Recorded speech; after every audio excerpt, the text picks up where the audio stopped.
Ng mga hari, Panginoon ng Panginoon, sa mga nauna pang mga panalangin ng aming beloved parents in the Lord. Mahal na Panginoon, narito kami lahat. Nagpapakumbaba, nagsusumamo sa iyo. Ang manasabi ng isip na gawa namin, hindi mo kinalugdan. Patawarin mo po ang bawat sa amin, mahal na Panginoon. Narito kami sa pag-aaral ng iyong banal na salita.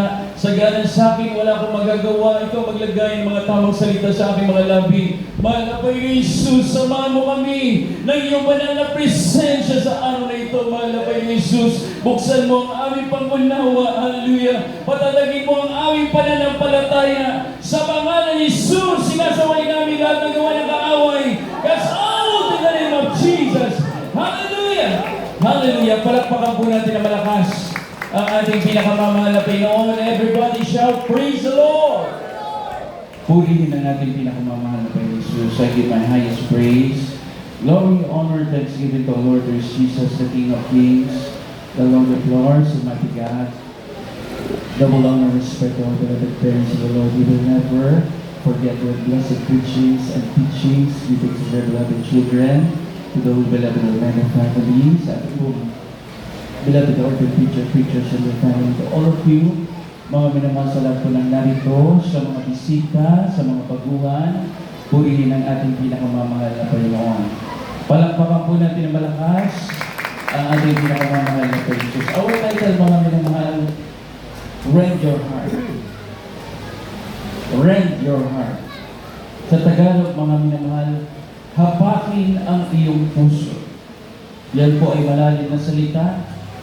Hapakin ang iyong puso, or sa madaling pangunawa, mga minamahal, ay punitin natin ang ating mga puso.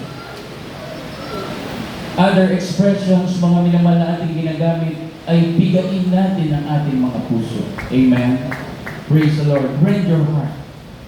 It is, mga minamahal, to allow God's love to heal and transform. Amen. Sapagkat, mga minamahal, sa buhay ni Haring Josiah, mga minamahal, dito nabanggit, mga minamahal, ang kanyang pagsunod sa ating pinakamamahal na Panginoon nang marinig niya, mga minamahal, ang banal na salita ng ating pinakamamahal na Panginoon. Sapagkat yung tinatawag na Book of Law, amen, yan ay part of our Bible, mga minamahal. The book of Genesis, Exodus, Leviticus, Numbers, and Deuteronomy, mga minamahal, the Book of Law, ito po'y natagpuan doon sa templo. Amen. At ito'y kanilang nabasa. Kindly po, basahin natin. 2 Kings, chapter 22, verse 8, jump to 10 to 11. Kindly. Dito po sa aklat ng may kalawang hari, kapitulo 22, sa talata po 8, talon po sa 10 hanggang 11. Ito po nga sinasabi. At si Hilkias, na dakilang saserdote, ay nagsabi kay Sapihan na kalihim, aking nasumpungan ang aklat ng kautusan sa bahay ng Panginoon na ibinigay ni Hilkias ang aklat kay Sapita at kanyang binasa sa Jes, at sinaysay ni Sapita ang sa kalihim sa hari na sinasabi ni Hilkias na sacerdote ay nagbigay sa akin ng isang aklat at binasa ni Sapiha sa harap ng hari, at nangyari nang marinig ng hari ang mga salita ng aklat ng kautusan na kanyang hinapak ang kanyang suot. Amen. Palakpakan natin ang ating mahal na Panginoon. Everybody shout, praise the Lord! Ang sabi dito, mga minamahal, na nasumpungan nila yung aklat ng kautusan. Amen. This is the Book of Law, mga minamahal, or yung tinatawag na Book of Moses, mga minamahal. Yung mga katuruan ng ating pinakamamahal na Panginoon Jesus. Ang sabi, mga minamahal, it contains 613 commands, moral laws, and regulations. Amen. Ito'y mahalagang bagay, mga minamahal, sapagkat during that time, mga minamahal, ang kanilang pagsamba ay nawala na sa ating pinakamamahal na kay Jesus. Nang simula ito'y marinig niya, mga minamahal, ang tamang katuruan. Mga minamahal, nagkaroon ng great revival sa Israel. Sapagkat si Haring Josiah, mga minamahal, siya'y sumunod sa utos ng ating pinakamamahal na Panginoon. Sila'y natuto muli magpuri, magluwalhati sa ating mahal na Panginoon. Amen! Amen! Ang sabi dito, mga minamahal, he rent his clothes. Ang sabi, when the king had heard the words of the book of law, that he rent his clothes. Ang sabi, hinapak ang kanyang suot. At nangyari ng marinig ng hari ang salita ng aklat ng kautusan ay kanyang hinapak ang kanyang suot. Amen. Ibig sabihin, tearing clothes. Mga minamahal, pinunit na yung kanyang damit. It is a public sign of grief. Ito'y hindi masama, mga minamahal, sapagkat ito'y pagpapakita niya ng kanyang pagdalamhati. Sapagkat nalalaman niya ang kanilang mga kilos, ang kanilang mga galaw. Ito'y wala na doon sa kalooban ng ating pinakamamahal na Panginoon. Amen. Ganun pala ang mga tunay na Kristiyano. Amen. Ang tunay na mga anak ng ating mahal na Panginoon. Pagsimulan, mga minamahal, nakakilala sa ating mahal na Panginoon habang ikinag-aaral ng banal na salita ng ating pinakamamahal na Panginoon. Binubuksan mo ang puso mo, mga minamahal. Amen. Tila pa hinahapak mo ang iyong mga damit. Pinupunit mo ang damit mo, mga minamahal, sapagkat nalalaman mo, malayo ka na sa mahal na Panginoon. There's a deed, mga minamahal, a sign of grief. Pagdalamhati, kalungkutan, mga minamahal. Ang sabi, you have yung tinatawag na inner conviction. Nagkaroon ka ng inner conviction sa iyong puso, mga minamahal. Ika'y nagsisisi sa iyong mga kasalanan. Amen. Nagkaroon ka ng pagsisisi sa iyong kalooban, mga minamahal. At sa banal na kasulatan, mga minamahal, mababasa natin na ang sabi, mga minamahal, ni Prophet Joel, hindi lang sa ating mga damit na ito ay ating punitin, mga minamahal. Not only rending, mga minamahal, yung iyong clothes, mga minamahal, yung iyong pananamit, but also, mga minamahal, ang sabi, rend your heart and not your garments, and turn unto the Lord your God, mga minamahal. Hapakin mo ang iyong puso. Amen. Rend your heart. Hapakin mo, mga minamahal.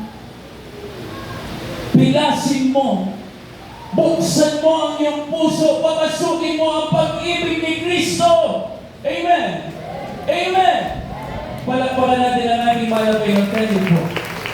Basahin natin sa Tagalog. Joel chapter 2 verse 12 to 13. Ito po sa aklat ng Joel, kabanatang 2, talata ay 12 at 13. Kaya ba'y ngayon, sabi ng Panginoon, magsipambali kayo sa akin ng inyong buong puso na may pag-aayon at may pananangis at may pananambitan. At papagdalamhatiin ninyo ang inyong puso at hindi ang mga damit ang inyong hapakin.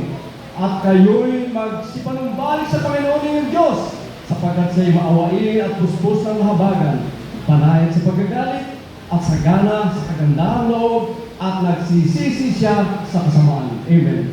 Palakpakan natin ang ating mahal na Panginoon. Everybody shout, praise the Lord!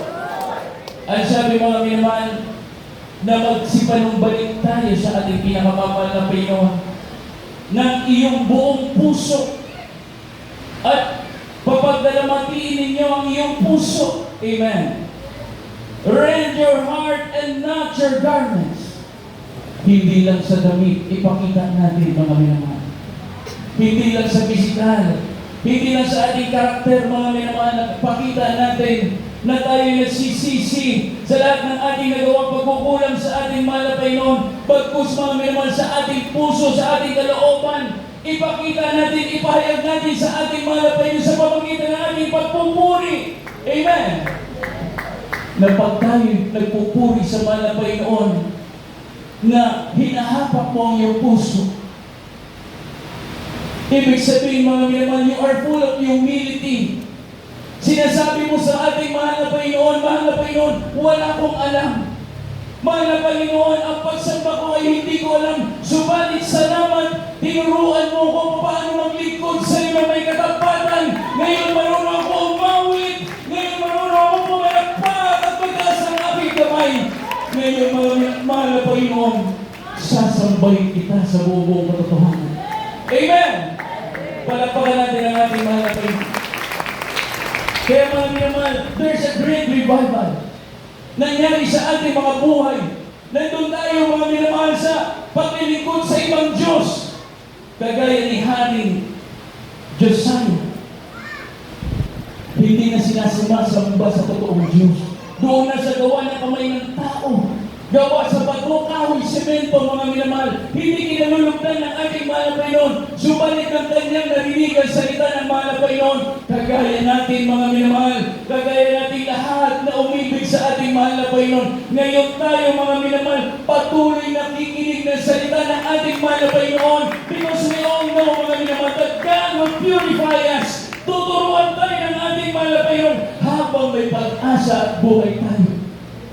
Amen. Habang may panahon tayo. Kaya mga minamahal, coming this 25th year anniversary ng ating church,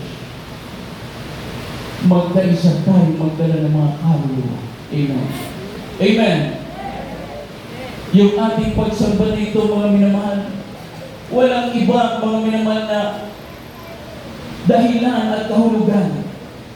Sapagkat tayo, mga minamahal, alam natin tayo may kaligtasan na binigay ng ating mahal na Panginoon. Alam natin tayo nakakadalo 3 times a week, mga minamahal. Alam natin ang ating panalangin, lagi na pinakikinggan ng ating mahal na Panginoon. Punong-puno na tayo ng pagpapala ng ating mahal na Panginoon. It's about time, mga minamahal. Extend our hands doon sa mga taong kailangan nila ng kaligtasan. Na sila'y makalapit din sa ating pinakamamahal na Panginoon. Kaya habang nagkakaroon ng mga pandemya na ganito, nagmamahal ang mga bilihin, mga minamahal, nagkakaroon ng mga gera, nagkakaroon ng kaguluhan, kaliwat ka na sa social media, mga minamahal, disgrasya, kapahamakan, mga bomba ay sumasabog, maraming kinikitala ng buhay, mga minamahal. Subalit ang gusto ng mahal na Panginoon, tayo ay patuloy maging mananamba ng ating mahal na Panginoon. Patuloy tayo, mga minamahal, doon maglilingkod sa ating mahal na Panginoon. At lagi natin isipin tayo mananagumpay pagkasama natin ang ating mahal na Panginoon Jesus.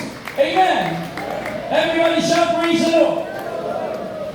Kaya ano sabi, mga minamahal?